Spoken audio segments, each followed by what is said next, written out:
Hello. तर आज आपण बघणार आहोत उपवास. उपवास म्हणजे कोणता प्रश्न पडला असेल ना. तर आपण जो देवासाठी उपवास धरतो आणि त्यामध्ये खूप पदार्थ खातो, हा तो उपवास नाहीये. तर हा जो उपवास आहे हा आपल्या शरीरासाठी आहे. आपल्या शरीराची शुद्धी करण्यासाठी हा उपवास आहे.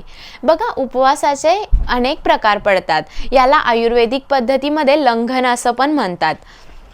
तर तुम्हाला कोणता उपवास करणं शक्य आहे. जसं काही व्यक्ती हा इंटरमिडिएट फास्टिंग म्हणून जी ओळखली जाते 16 तासांची ती करतात, किंवा मग ज्यांना शक्य आहे ते आठवड्यातनं कोणताही एक दिवस असा ठेवतात की तो पूर्ण दिवस काहीच खायचं नाही.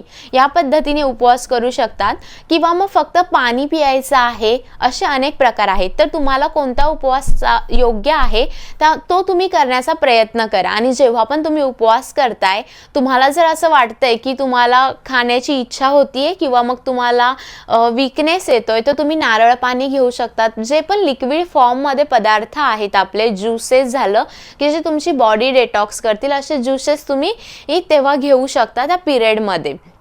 फास्टिंगमुळे काय होणार आहे तर बघा, जेव्हा तुम्ही फास्टिंग करणार आहात, तो पिरियड आहे जो, त्यामध्ये आपल्या शरीराला वेळ भेटणार आहे. ते आपलं शरीर हे नवीन सेल्स क्रिएट करतं आणि त्याचबरोबर जे आपले बॉडी ऑर्गन्स आहे ते नव्याने फंक्शन करण्यासाठी तयार होतात. त्याचबरोबर आपण फास्टिंग केल्यामुळे आपली गट हेल्थ क्लीन होते. जे डायजेशनचे प्रॉब्लेम आहे ते सॉल्व्ह होतात आणि त्यामुळेच आपली स्किन देखील ग्लोईंग होण्यासाठी मदत होते.